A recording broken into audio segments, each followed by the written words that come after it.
તો મિત્રો બ્રહ્માજીના પુત્ર કશ્યપ ઋષિ હતા અને કશ્યપ ઋષિને બે પુત્ર હતા, હિરણાક્ષ અને હિરણ્યકશિપુ. આના ફળ સ્વરૂપ હિરણ્યકશિપુ પોતાનો જેને શત્રુ માનતો હતો એ નારાયણનો ભક્ત જ્યારે પોતાનો પુત્ર થઈ ગયો, ભક્તની રક્ષા કરીને ભગવાને જ્યારે હોળિકાને બાળી, તેથી દેવતાઓએ આનંદ ઉત્સવ ઉજવ્યો જેને હોળી તરીકે ઉજવવામાં આવે છે. હોળિકા છે એની વિશે એક કથા એવું પણ કહેવામાં આવે છે કે હોળિકા છે એનું એક નામ સિંઘિકા હતું અને એનો પુત્ર હતો રાહુ. નમસ્કાર મિત્રો, હું યશ નિમ્બાર્ક આપ સૌનું સ્વાગત કરું છું મિત્રો અમારી યુટ્યુબ ચેનલ યશ નિમ્બાર્કમાં. સૌ પ્રથમ તો મિત્રો આપ સૌને આવતી હોળીની હાર્દિક શુભકામનાઓ. અને મિત્રો આજના આપણા વિડીયોમાં ખાસ કરીને આપણે આવતો પર્વ એટલે કે હોળીની ઉપર થોડી વિશેષ ચર્ચા કરવાના છીએ કે હોળીનો તહેવાર આપણે શા માટે ઉજવવામાં આવે છે. તો મિત્રો જો આપે અમારી યુટ્યુબ ચેનલ યશ નિમ્બાર્કને સબસ્ક્રાઇબ ન કરી તો પહેલા ફટાફટ સબસ્ક્રાઇબ કરો અને બેલ આઇકનને ઓલ ઉપર સેટ કરો અને જેથી આપને આવનારા હરેક વિડીયોના નોટિફિકેશન મળતા રહે. અને મિત્રો જો આપને અમારું આજનું આ વિડીયો ગમે તો અમારા વિડીયોને લાઇક કરજો અને વધારેમાં વધારે શેર કરજો. અને મિત્રો આપની કિંમતી સલાહ કે સૂચન અમને કોમેન્ટ બોક્સમાં આપી શકો છો. કોમેન્ટમાં આપ જણાવી શકો છો કે અમે કયા કયા વિષય ઉપર આગળ વિડીયો બનાવીએ. તો મિત્રો ચાલો શરૂ કરીએ આપણું આજનો આ વિડીયો, હોળિકા દહનનું શું ઇતિહાસ છે. તો મિત્રો બ્રહ્માજીના પુત્ર કશ્યપ ઋષિ હતા અને કશ્યપ ઋષિને બે પુત્ર હતા, હિરણાક્ષ અને હિરણ્યકશિપુ. એમાં હિરણાક્ષનો વધ ભગવાન વિષ્ણુએ વરાહ અવતાર દ્વારા કર્યો હતો. તો હિરણાક્ષના વધ કરવામાં આવ્યો ભગવાન દ્વારા. એ વધનો પ્રતિકાર લેવા માટે થઈને, બદલો લેવા માટે થઈને હિરણ્યકશિપુ ખૂબ કઠોર તપ કર્યું હતું બ્રહ્માજીનું અને બ્રહ્માજી પાસેથી વિશેષ વરદાન માંગ્યું હતું, જેમાં તેણે આખી એક સૂચિ એટલે કે યાદી બનાવી હતી કે કઈ રીતે એ ન મરી શકે. તો કોઈ પશુથી ન મરે, પ્રાણીથી ન મરે, માણસથી ન મરે, દાનવથી ન મરે, દેવથી ન મરે, એવી વિવિધ પ્રકારની અસ્ત્રથી ન મરે, શસ્ત્રથી ન મરે, દિવસે ન મરે, રાતે ન મરે, આવા વિવિધ ઘણા એવા પ્રકારની એણે સૂચિ એટલે કે યાદી તૈયાર કરી હતી કે જેનાથી એની મૃત્યુ ન થાય. અને બ્રહ્માજીએ તેને વરદાન આપ્યું હતું અને આ વરદાનના બળના પ્રભાવે તે પૃથ્વીલોક ઉપર ઘણા એવા અત્યાચારો કરવા માંડ્યો. માનવીઓ ઉપર ઘણા એવા અત્યાચાર શરૂ કરી દીધા એણે. તેને ભય વયો ગયો હતો કે હવે હું કોઈનાથી મરું એમ નથી. અને મિત્રો આવા સમયે તેનો જ પુત્ર પ્રહલાદ પહેલેથી તો આમ જોવો તો ખાસ કરીને એને પોતાના પિતા હિરણ્યકશિપુ પ્રત્યે ભક્તિવાન હતો, પોતાના પિતાને જ ભગવાન માનતો હતો.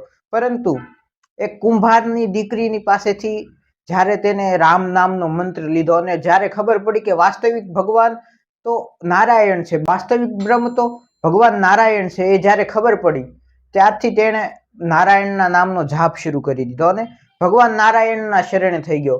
તો આના ફળ સ્વરૂપ હિરણ્યકશિપુ પોતાનો જેને શત્રુ માનતો હતો એ નારાયણનો ભક્ત જ્યારે પોતાનો પુત્ર થઈ ગયો તો આ વાતથી ખૂબ કોપિત થઈ ઉઠ્યો એટલે કે ક્રોધિત થઈ ઉઠ્યો. અને મિત્રો પોતાના જ પુત્ર પ્રહલાદને મારવા માટે થઈને તેણે ઘણા એવા પ્રયાસો કર્યા. તેને સાપની આગળ નાખી દીધો. તેણે ત્યાર પછી હાથીની પાસે તેને કચડાવી નાખવાનો પ્રયાસ કર્યો અને ઘણા પ્રકારના વિવિધ પ્રયાસો કર્યા. પર્વત ઉપરથી નીચે ફેંકી દીધો. પરંતુ પ્રહલાદની ભગવાન નારાયણ એટલે કે વિષ્ણુ પ્રત્યેની ભક્તિ એટલી દ્રઢ હતી કે નારાયણ દર વખતે તેની રક્ષા કરતા હતા.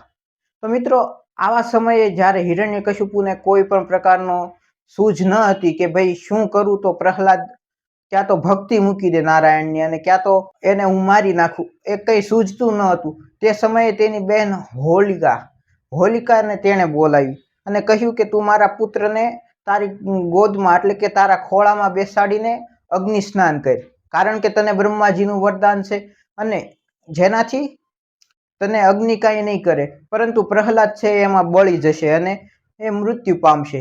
તો હોલિકા પોતે તૈયાર થઈને પોતે સજી ધજીને પ્રહલાદને ખોળામાં લઈને અગ્નિ સ્નાન કરવા માટે તૈયાર થઈ. અને આ સમયે ભક્ત પ્રહલાદ ભગવાન નારાયણનું સ્મરણ કરતો હતો, જેથી ઘણા ઇતિહાસકારોનું કહેવું એવું છે કે હોલિકાને બ્રહ્માજીનું વરદાન હતું કે એ અગ્નિમાં બળશે નહીં, પણ તેમ છતાં પણ તે અગ્નિમાં બળી. તો ઘણા ઇતિહાસકારો એવું કહે છે, ઘણા એવા ભક્તોનું કહેવાનું એવું છે કે હોલિકા છે એ અગ્નિમાં નહોતી બળી, કારણ કે એને બ્રહ્માજીનું વરદાન હતું કે અગ્નિમાં નહીં બળે. પણ ભગવાન નારાયણના ભક્ત ઉપર જ્યારે એણે આ દુષ્કર્મ આચરવાનો વિચાર કર્યો, જેથી ભગવાનના કોપમાં એટલે કે ભગવાનના ક્રોધમાં બળી હતી. અને મિત્રો ત્યારથી જ આ દિવસને હોળી તરીકે ઉજવવામાં આવે છે. અને ભક્તની રક્ષા કરીને ભગવાને જ્યારે હોળિકાને બાળી, તેથી દેવતાઓએ આનંદ ઉત્સવ ઉજવ્યો, જેને હોળી તરીકે ઉજવવામાં આવે છે. તેને આગલે દિવસે એવું કહેવાય છે કે ધૂળેટી ઉજવવામાં આવે છે. ધૂળેટી ખાસ કરીને એવું કહેવાય છે કે પ્રહલાદને મારવા માટેનો જે આનંદ અસુરોમાં હતો, એના કારણે તેઓએ ધૂળેટી કરી હતી, એવું માન્યતા એક પ્રકારની છે. આ છે મિત્રો હોળીનો આખો ઇતિહાસ. અને મિત્રો આમાં ખાસ જાણવા જેવું આજના વિડીયોમાં એ છે કે હોળિકા છે એની વિશે એક કથા એવું પણ કહેવામાં આવે છે કે હોળિકા છે એનું એક નામ સિંહિકા હતું, જે હિરણ્યકશ્યપુની જ બહેન હતી હોળિકા. એનું એક કથા અનુસાર, એક માન્યતા અનુસાર એવું પણ કહેવામાં આવે છે કે એનું નામ સિંહિકા હતું અને એનો પુત્ર હતો રાહુ. અને મિત્રો રાહુ ઉપર મેં અગાઉ એક વિશેષ વિડીયો બનાવ્યું છે. તેમાં હોળિકાના પતિ એટલે કે સિંહિકાના પતિ એટલે કે રાહુના પિતા વિશે અને ઘણી એવી વિશેષ વિસ્તૃત માહિતી છે. તો ખાસ કરીને એ જોવાનું પણ ન ચૂકશો. ડિસ્ક્રિપ્શનમાં હું આપને વિડીયોની લિંક આપી દઈશ, તો ખાસ કરીને એ વિડીયો પણ જોઈ લેજો. આજના વિડીયોમાં આટલું જ. ફરી મળીએ નવા વિડીયોમાં. ત્યાં સુધી જય સિયારામ.